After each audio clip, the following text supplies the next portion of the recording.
దేవునికి స్తోత్రం. హల్లెలూయా. Israel ministries అనే కార్యక్రమాన్ని వీక్షిస్తున్న మీ అందరికీ నా హృదయపూర్వకమైన వందన మరణాతలండి.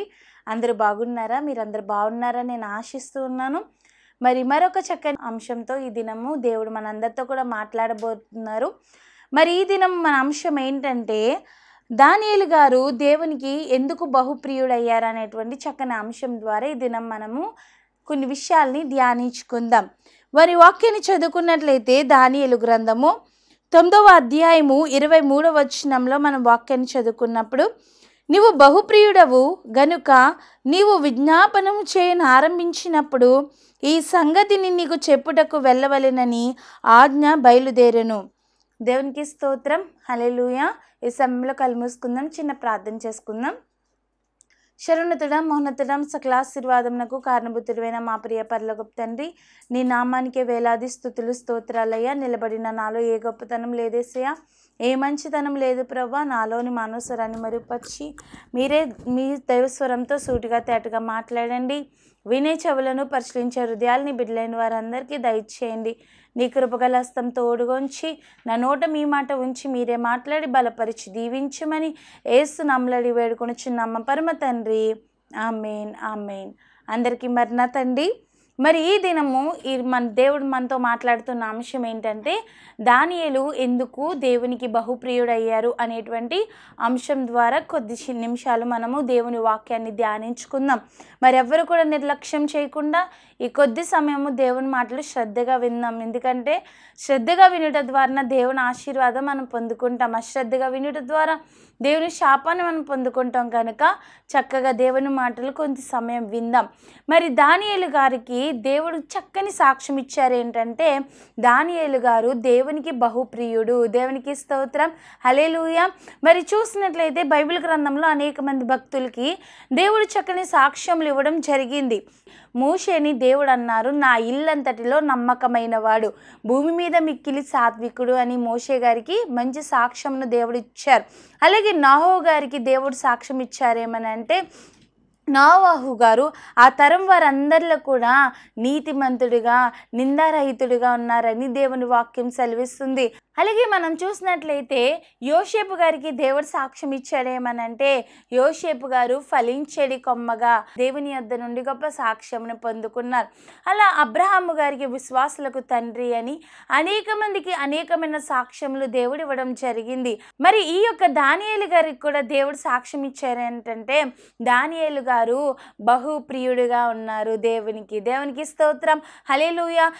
దేవునికే బహుప్రియుడిగా ఉన్నారు. దానియేలు గారు ఏ విన్నపము చేసిన దేవుడు ఆలకిస్తున్నాడు.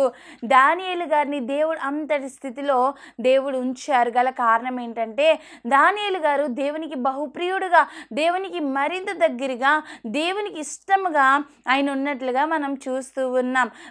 దానియేలు గారు దేవునికి బహుప్రియుడు అవ్వడానికి గల కొన్ని కారణాలు ఈ దినం ధ్యానించుకుందాం.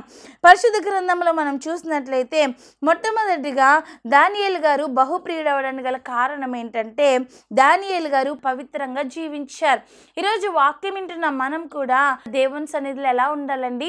పవిత్రంగా, మన జీవితము పవిత్రంగా మనం జీవించే వారిగా ఉండాలి. దానియేలు గ్రంథము 1వ అధ్యాయము 8వ వచనంలో మనం చూసినట్లయితే, రాజు భుజించు భోజనమును పానము చేయు ద్రాక్షరసమును పుచ్చుకొని తాను అపవిత్రపరచుకొనకూడదని దానియేలు ఉద్దేశించెను. దేవునికి స్తోత్రం. ఎంత చక్కని మాట మనం చూస్తూ ఉన్నాము. ఇక్కడ దానియేలు గారు అంటున్నారు ఏమనంటే, నేనెంత మాత్రము కూడా రాజు భుజించు భోజనములు తిని నేను అపవిత్ర పరుచుకోను. దేవుడు వాక్యం సెలవిస్తుంది, నేను పరిశుద్ధుని గనుక మీరు కూడా పరిశుద్ధులుగా ఉండాలి అని దేవుడు వాక్యం సెలవిస్తుంది. మన దేవుడు పాపం లేనివాడు, పరిశుద్ధుడు గనుక ఆయన ఏ అపవిత్రము లేనివాడు. మనం కూడా పవిత్రతను మనం కాపాడుకునే వారిగా ఉండాలి. దేవుడు ఎలా అయితే పరిశుద్ధుడిగా ఉన్నారో మనం కూడా అట్టి మార్గంలో నడిచేవారిగా మనం అందరము ఉండాలని దేవుని వాక్యం సెలవిస్తుంది. ఇక్కడ వాక్య లేఖనంలో మనం పరిశీలించినట్లయితే దానియేలు గారు దేవునికి బహుప్రియుడు అవ్వారు. ఈరోజు మనం కూడా దేవునికి ఇష్టలుగా బహుప్రియులుగా మారాలి అని అంటే దానియేలు గారి వలె పవిత్రమైన జీవితం మనం జీవించేవారిగా ఉండాలి.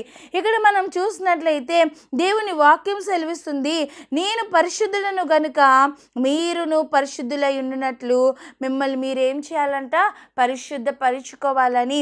మరి లేవి కారణంలో చక్కని వాక్యం రాయబడి ఉంది. మనల్ని మనం పరిశుద్ధపరచుకోవాలి. పాపం అనేది ఈ లోకంలో చాలా దగ్గరగా ఉంది, కానీ మనల్ని మనం ఏం చేయాలంటే ఎప్పటికప్పుడు పవిత్రపరచుకోవాలి. మనం వాడుతున్న సెల్ ఫోన్స్లో అవ్వచ్చు, అందులో పాపం ఉంది. దేవుని వాక్యాలు వినిపిస్తే అలాగే ఆ యొక్క మొబైల్లో మరి అనేకమైన చెడు కూడా ఉంటుంది. కానీ మనం ఏం చేయాలంటే మనం పరిశుద్ధపరచుకోవాలి. అపవిత్రమైన వాటికి మనము ఎంత మాత్రం వెళ్ళకూడదు. అలాగే టీవీలో కూడా అనేకమైన ప్రోగ్రామ్స్ గట్రా వస్తాయి, కానీ దేవుని మాటలు వినుటలో మనం ఆసక్తి చూపించాలి. మనల్ని మనం పరిశుద్ధపరచుకోవాలి. మరి ఆ యొక్క ఉప్పు నీటిలో ఉన్నటువంటి సముద్రంలో ఉన్నటువంటి చేప మనం సముద్రంలోంచి అంటే ఉప్పు నీటిలోంచి తెచ్చుకున్న చేపే కదా, మరి ఉప్పు వేయకుండా మనం వండుకుంటామండి? వండుకోం. ఎందుకంటే మరి సముద్రంలో ఉన్నప్పటికీ కూడా, ఉప్పు నీటిలో ఉన్నప్పటికీ కూడా ఉప్పు అంటుకోకుండా తను పవిత్రపరుచుకుంటుంది. ఈరోజు మనల్ని కూడా మనం పరిశుద్ధపరచుకోవాలి. ఈ పాపమనే లోకంలో ఉన్నప్పటికీ మనము పాపము అంటకుండా ఈ యొక్క దానియేలు గారి వలె నేనెంత మాత్రం అవి ముట్టను, నేను ఆ పాపము చేయనని ఎలా అయితే నిక్కర్స్గా ఆయన చెప్పగలుగుతున్నారో, ఈరోజు మనం కూడా పవిత్రత అట్టి పరిశుద్ధతను కాపాడుకునే వారిగా ఉండాలి. మొట్టమొదటిగా దానియేలు గారు బహుప్రియుడు అవడానికి గల కారణం ఏంటంటే ఆయన పవిత్రత కలిగి జీవించారు. ఈరోజు మనం కూడా అట్టి పవిత్రతను మనం కూడా కలిగి జీవించే వారిగా ఉండాలి. ఈరోజు మనం కూడా దేవునికి బహుప్రియులుగా, దేవునికి ఇష్టమైన బిడ్డలుగా మనం కూడా మారగలుగుతాం. అలాగే రెండవదిగా దానియేలు గారు బహుప్రియుడు అవడానికి గల కారణం ఏంటంటే దానియేలు గారు గొప్ప ప్రార్థనా పరుడు. దేవునికి స్తోత్రం, హల్లెలూయా. ఈరోజు మనం ఎలా ఉన్నాం? మన జీవితాన్ని ఎక్కువ సమయం ఎక్కడెక్కడో గడుపుతున్నాం, కానీ మనం ప్రార్థన చేసే అనుభవంలో ఉండాలండి. మరి దానియేలు గ్రంథంలో మరి దేవుని వాక్యాన్ని చదువుకున్నట్లయితే, దానియేలు గ్రంథము 2వ అధ్యాయం 18వ వచనంలో మనం చదువుకున్నట్లయితే, తానును తన స్నేహితులను బబులోనులోను తగ్గిన జ్ఞానులతో కూడా నశింపకుండానట్లు ఆ కళ యొక్క మర్మ విషయములో పరలోకమందున్న దేవుని వలన కటాక్షము పొందు నిమిత్తమై ఆయనను వేడుకొనుడని వారిని హెచ్చరించెను. మనము చూసినట్లయితే ఇక్కడ ఈ యొక్క వాక్య లేఖనంలో మనం గమనించినట్లయితే నెబుకద్నెజరు అనేటువంటి రాజు గారికి ఒక కళ వచ్చింది. ఆ కళకి భావం చెప్పడానికి అనేక మందిని శకునగాండ్రులను, మాంత్రికులను, అనేకమైన జ్ఞానవంతులను, అనేకమైనటువంటి ఆ యొక్క దేశంలో రాజ్యంలో ఉన్నటువంటి పండితులను, అనేక జ్ఞానవంతులందరినీ కూడా ఆ రాజ్యసభలోకి తీసుకురావడం జరిగింది. అయితే ఈ నెబుకద్నెజరు రాజుకు వచ్చినటువంటి ఆ కళ యొక్క భావము కూడా మరి వాళ్ళు చెప్పాలి. అయితే వాళ్ళందరూ కూడా అడుగుతున్నారు, రాజా కళ ఏంటో చెప్పు, ఆ కళకి భావం మేము చెప్తాము, ఆ మర్మం మేము చెప్తామని అన్నప్పుడు మరి రాజు చెప్తున్నటువంటి మాట ఏంటంటే ఆ కళ ఏంటో నాకు జ్ఞాపకం లేదు. దేవునికి స్తోత్రం, హల్లెలూయా. ఇది చాలా కష్టమైన పని కదండి. ఎందుకంటే కళ చెప్తే భావం అదో ఇదో ఏదోటి చెప్పవచ్చు, కానీ ఈ రాజుకు ఏం కూడా గుర్తులేదు, కళ కూడా వచ్చిన కళ కూడా తెలియదు, కానీ వాళ్ళందరికీ చెప్తున్నాడు. మరి ఆ యొక్క పండితులను అందరికీ కూడా మరి రాజు చెప్తున్నాడు, నాకు కళ అయితే వచ్చింది, ఆ కళ కూడా నాకు జ్ఞాపకం లేదు, మీరు కళ చెప్పాలి, అలాగే ఆ కళకి భావం కూడా చెప్పాలన్నప్పుడు అందరికీ కూడా భయం పడుతుంది. ఎందుకంటే రాజు ఇప్పుడు చెప్పకపోతే మాకేమవుతుంది, ఇప్పుడు శిక్ష వస్తుంది, అందరినీ కూడా ఏం చేస్తాడంటే అందరినీ కూడా నశింపచేస్తాడు అని భయపడుతూ ఉన్నారు. రాజు కూడా చాలా కోపంగా ఉన్నాడు. అయితే ఆ సమయంలో మరి దానియేలు గారు దేవుని నామంలో, దేవుని సన్నిధిలో యెహోవాకు ప్రార్థన చేసి దానియేలు గారికి కలయు అలాగే కలకి భావము కూడా చెప్పడం జరిగింది. దేవునికి స్తోత్రం, హల్లెలూయా. ఇదంతా దేని ద్వారా సాధ్యం అంటే, రాజా నీ కళ నేను చెప్తాను, కళకి భావం కూడా నేను చెప్తాను, మోకరించి అందరం కూడా మేము ప్రార్థన చేస్తాము, యెహోవా నామం వలననే ఇది సాధ్యము. దేవునికి స్తోత్రం, హల్లెలూయా. కళ చెప్తే భావం చెప్పే వాళ్ళు పండితులు కావచ్చు, కానీ ఆ కళ చూపించిన దేవుడు ఆ కళ మాకు కూడా చూపిస్తాడు, ఆ కళకి భావం కూడా మేము చెప్తాము. అది కేవలము దేవునికి ప్రార్థన చేయడం ద్వారానే జరుగుతుంది జరుగుతుందని ప్రార్థన చేయగా అక్కడ ఉన్న వారెవ్వరూ నశింపకుండానట్లు ఈ ప్రార్థన చేసినప్పుడు దేవుడు కలకు భావం కూడా అక్కడ చెప్పడం జరిగింది. అప్పుడు నెబుకద్నెజర్ రాజే ఆ రాజు కుర్చీలో నుండి దిగి, ఆ సింహాసనం నుండి దిగి వెంటనే ఈ యొక్క దానియేలు గారికి సాష్టాంగ నమస్కారం చేయడం జరిగింది. మరి ప్రార్థన ద్వారా అసాధ్యమైందంటూ ఏదీ లేదు. అక్కడ ప్రజలందరూ కూడా నశింపకుండానట్లు ఈ ప్రార్థన వారికి సహాయం చేసింది. ప్రియ దేవుని బిడ్డలారా, ఈరోజు ప్రార్థన అనే అనుభవంలోకి మనం రావాలి. ప్రార్థన చేసే స్థితి మనం ఎప్పుడు ఉండాలి. మరి చూసినట్లయితే దావీదాసయ్య గారు చెప్తూ ఉన్నారు ఏమనంటే, ప్రార్థన లేని జీవితము ఊపిరి లేని బ్రతుకు వంటిది అని, కప్పు లేని ఇంటి వంటిదని. మనం ప్రార్థన అనేటువంటి సహవాసం మనం కలిగి జీవించాలి. రెండవదిగా ఈ దానియేలు గారు దేవునికి బహుప్రియుడు అవడానికి గల కారణం ఏంటంటే, దానియేలు గారు గొప్ప ప్రార్థనా పరుడుగా ఉన్నారు. దానియేలు గారు ముమ్మారు ప్రార్థించే అనుభవంలో ఉన్నారు. దానియేలు గారిని సింహాల బోన్లో వేసినప్పటికీ కూడా దానియేలు గారు ఆ యొక్క యెరూషలేము వైపు తిరిగి ఆ ప్రార్థన చేయడం మాత్రము కూడా ఎంత మాత్రమో మానివేయలేదని దేవుని వాక్యం సెలవిస్తుంది. ప్రార్థన చేసినప్పుడు దేవుని యొక్క కార్యాలు చూడడం మనం మొదలు పెడతాం. నీ సమస్య ఏదైనప్పటికీ కూడా, నీ బలహీనత ఏదైనప్పటికీ కూడా, నీ ఇరుకులు, ఇబ్బందులు, శోధనలు అన్నీ కూడా ఏదైనప్పటికీ, నీ కుటుంబ సమస్యలు ఏవైనప్పటికీ, నీవు దేవుని సన్నిధిలో మోకరించగలిగితే, దేవుని దగ్గర ప్రార్థించగలిగితే అసాధ్యమైనదంటూ ఏది లేదు. మన దేవుడికి సమస్తము సాధ్యమే. మన దేవునికి చనిపోయిన వారిని కూడా లేవనెత్తే సామర్థ్యం ఉంది. నీ సమస్యలు చచ్చిపోదాం అనుకుంటున్నారేమో, ఏదైనా ఇబ్బందితో మీరు నలిగిపోతున్నారేమో, కోర్టు కేసుల్లో సతమతం అవుతున్నారేమో, ఆర్థిక ఇబ్బందులు మీకు ఉన్నాయేమో, ప్రతి సమస్యకి ప్రార్థన మాత్రమే పరిష్కారం అండి. ఓ భక్తుడు అన్నారు, prayer is the best medicine for all your problems. మన ప్రతి సమస్యకి ప్రార్థన మాత్రమే మందు. ఈరోజు ఈ తలనొప్పి వస్తే ట్యాబ్లెట్ వేసుకుంటే తగ్గుతుంది, కానీ మనకున్న సమస్యలు తగ్గాలంటే, మీకున్న మనశ్శాంతి లేకుండా, మీకు సమాధానం లేకుండా, మీకు ఎప్పుడు ఇబ్బందితో సాతానుగా ఏదో ఒక సమస్యలతో మిమ్మల్ని ఇబ్బంది పెడుతున్నప్పుడు దానికి ఒకటే ముందు ప్రార్థన మాత్రమే. ప్రార్థన చేయగా మన దేవుడు మన స్థితిగతుల్ని మార్చేటువంటి దేవుడై ఉన్నారు. దేవునికి స్తోత్రం, హల్లెలూయా. బైబిల్ చెప్తుంది, విసుగక ప్రార్థన చేయి, ముమ్మారు ప్రార్థన చేయి, విడువక ప్రార్థన చేయి, నిత్యము ప్రార్థన చేయని దేవుని వాక్యం సెలవిస్తుంది. శోధనలో ప్రవేశింపకుండానట్లు నువ్వు మెలకువ కలిగి ప్రార్థన చేయమని దేవుని వాక్యం సెలవిస్తుంది. అట్టి ప్రార్థన మనం చేసేవారిగా ఉండాలి.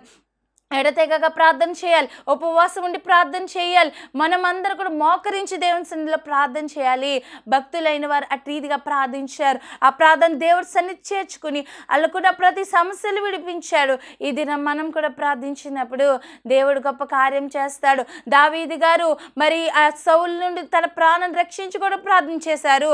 అలాగే దావీదు గారు తన బిడ్డ యొక్క జబ్బు బలహీనతలు విడిచిపోవడాన్ని ప్రార్థించారు. మరి ఏలియా గారు వర్షం కురవడాన్ని ప్రార్థించారు, వర్షం ఆగడాన్ని ప్రార్థించారు. అనేక మంది భక్తులు మనం చూసినప్పుడు మరి ప్రార్థన చేశారు. దానియేలు గారు ప్రార్థన చేశారు, కల చెప్పు ప్రభువా, కలకి భావం కూడా చెప్పు ప్రభువా అని దేవునికి ప్రార్థన చేశారు. ఈరోజు మనం కూడా ప్రార్థించినప్పుడు దేవునికి అసాధ్యమైందంటే ఏది లేదు. ప్రతిదీ మీ జీవితంలో గొప్ప కార్యం దేవుడు చేయడానికి ఈ దినం సిద్ధంగా ఉన్నారు. మరి దానియేలు గారి వల్లే ప్రార్థన పరులుగా మనం జీవించాలి.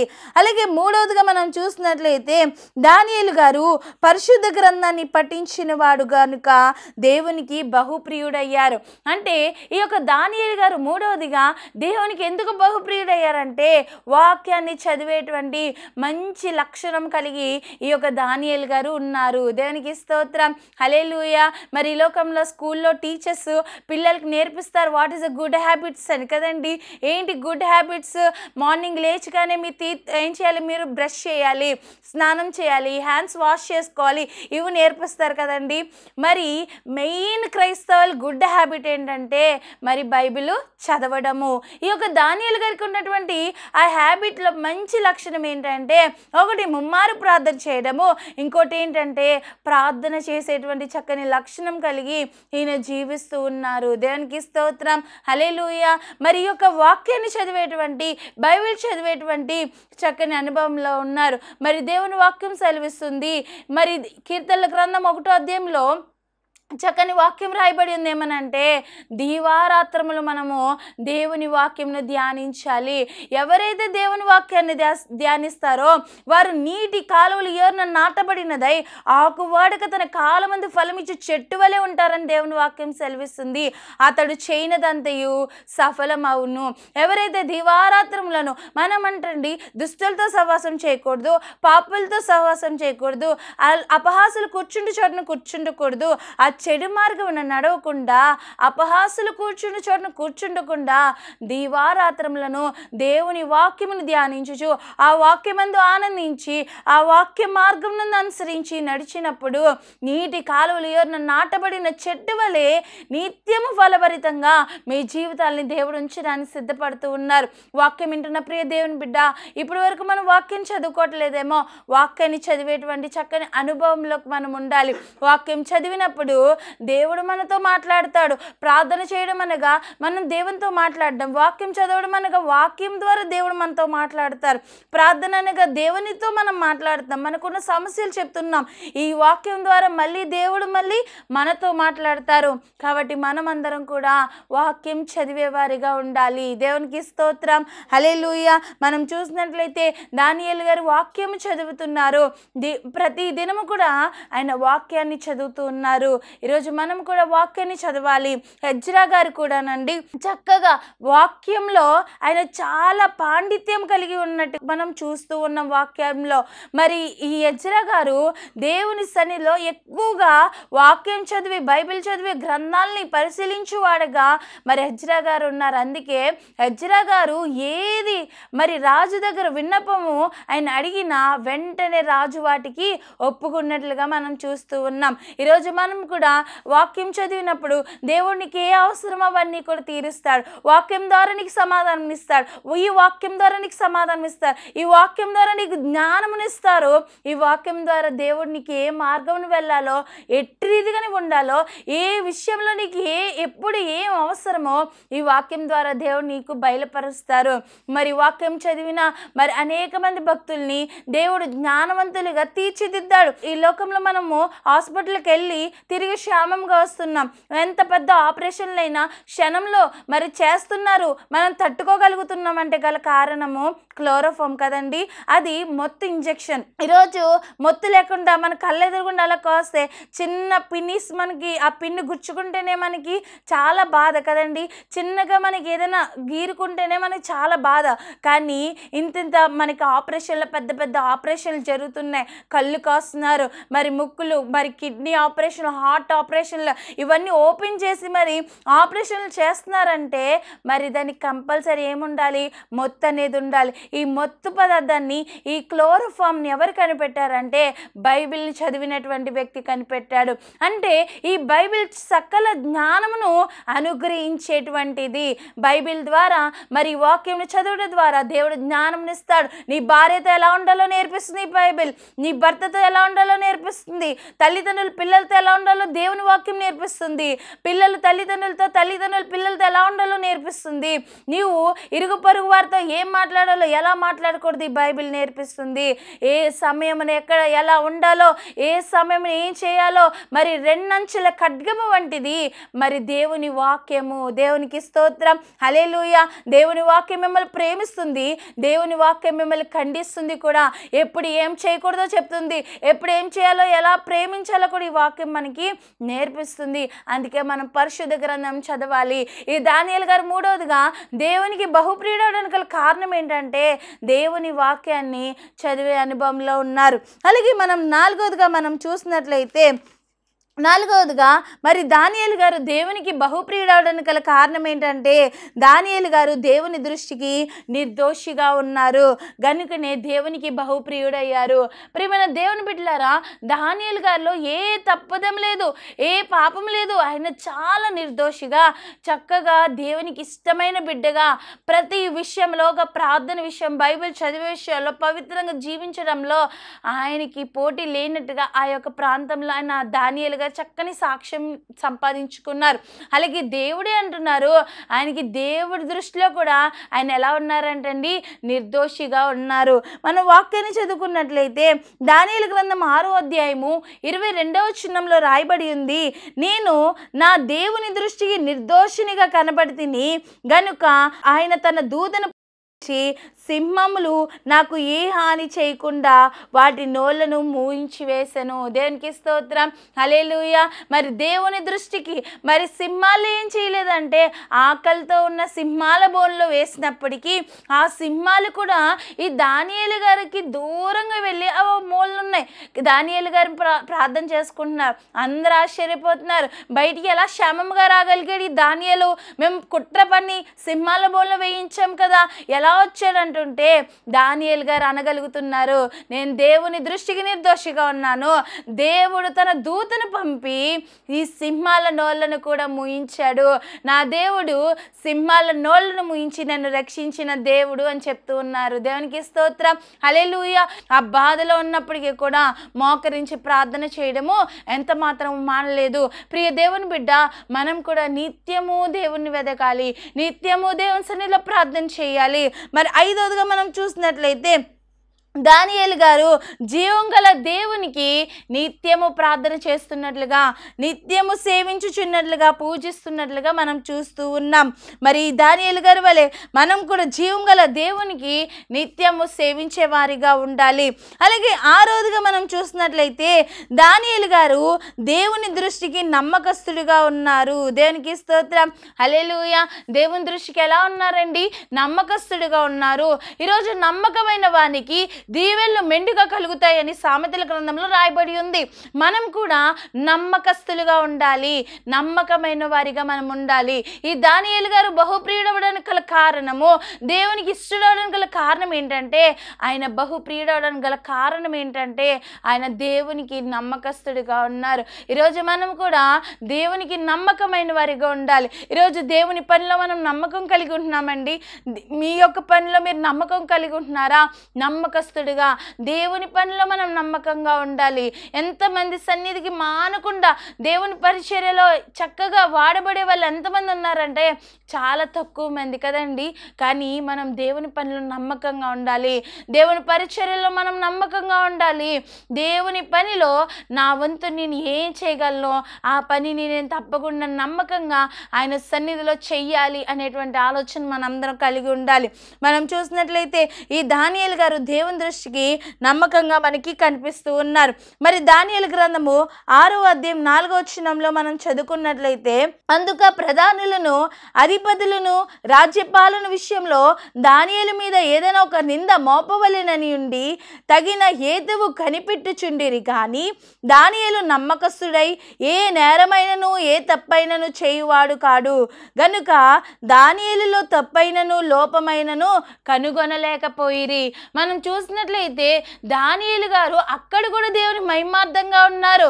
ఎలా ఉన్నారంటే ఆయన చేస్తున్న పనంతట్లో కూడా నమ్మకమైన వారిగా ఉన్నారు.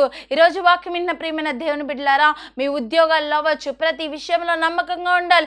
ఎవరు నన్ను చూడట్లేదు కదా, ఈ లంచం తీసుకోవచ్చు కదా, ఈ లంచం ఇవ్వచ్చు కదా అని మనం అనుకుంటామేమో. కానీ మనల్ని చూచుచున్న దేవుడు యెహోవా ఈరే మన యేసయ్య మనల్ని చూస్తూ ఉన్నారు. అంటే మన దేవుడు చూస్తూ ఉన్నాడు. కాబట్టి మనం అందరం కూడా ఏం చేయాలంటే ఎప్పుడూ కూడా నమ్మకంగా ఆయన పనిలో ఉండేవారిగా ఉండాలి. దేవునికి స్తోత్రం, హల్లెలూయా. కాబట్టి దానియేలు గారు ఎలా ఉన్నారంటే నమ్మకమైన వారిగా, మరి దేవుని పనిలో నమ్మకంగా ఉన్నారు, ఆయన చేసిన ఉద్యోగంలో నమ్మకంగా ఉన్నారు. ఏ నేరము కూడా అతని మీద మోపడానికి ఎవ్వరు కూడా సరిపోలేదంటండి. ఏ నేరం మోపుదామని అందరూ అన్ని కళ్ళతో చూస్తున్నా ఒక్కటి కూడా, ఒక్క తప్పు కూడా వారికి ఎంత మాత్రమో కనపడలేదు. ఎవరి దగ్గర కొంచెం లంచం తీసుకున్నట్లు కూడా, ఏ తప్పు చేస్తున్నట్టు కూడా, ఆయన ఎక్కడ ఏ తప్పుడు లెక్కలు వేస్తున్నట్టు కానీ ఎవ్వరికి కూడా కనపడలేదు. ఎందుకంటే దానియేలు గారు అంత నమ్మకంగా దేవుని పనిలో, ఆయన ఉద్యోగంలో ఆయన నమ్మకం కలిగి ఉన్నారు. దేవునికి స్తోత్రం, హల్లెలూయా. ఈరోజు నమ్మకస్తులుగా మనం కూడా ఉండాలి. నమ్మకమైన వారిగా ఉన్నప్పుడు దేవుడి దీవెనలు మనం పొందుకోగలుగుతాం. 7వదిగా మనం చూసినట్లయితే దానియేలు గారు దేవుని గణపరచుటలో ధైర్యం కలిగి ఉన్నారు. అందుకే దేవుని దృష్టిలో ఆయన బహుప్రియుడయ్యారు. ఈరోజు వాక్యం వింటున్న మనము మరి దేవుని కొరకు మనం నిలబడగలగాలి. ఎలా నిలబడగలగాలి? ధైర్యం కలిగి మనం నిలబడగలగాలి. భక్తుడైన పౌలు గారు అంటారు, నా మట్టుకైతే బ్రతుడు క్రీస్తే, చావైనా నాకు లాభమే. అటువంటి రోషం కలిగిన సేవ మనం చెయ్యాలి. ఇప్పటికిప్పుడు వచ్చి మీరు దేవుని నమ్ముకుంటే మిమ్మల్ని చంపేస్తామంటే మనం అందరం కూడా నేను దేవుని నమ్ముకోలేదండి, ఆ దేవుడు ఎవరండి అనేటువంటి స్థితిలో మనం ఉండకూడదండి. ఎందుకంటే మనం దేవుని కొరకు చావైనా బ్రతుకైనా నా దేవుని కొరకే అనేటువంటి మంచి స్థితిలో మరి అటువంటి సాక్షులుగా మనం అందరం కూడా ఉండాలి. మరి అనేక మంది అండి, చాలా మంది హతసాక్షులయ్యారు దేవుని కొరకు. దేవుని కొరకు నన్ను చంపేస్తారా, చంపేయండి, కానీ నేను దేవుడి కోసమే నా చివరి శ్వాస విడిచిపెడతానన్న భక్తులు కూడా ఎంతో మంది లేకపోలేరు. అనేకమైన మిషనరీలు ఎన్నో శోధనలు చేసి ఎన్నో శోధనలు జయించి మరి దేవుని కొరకు నిలవబడ్డారు. ఈరోజు ధైర్యం కలిగి దేవుని సేవ మనం చేయాలి.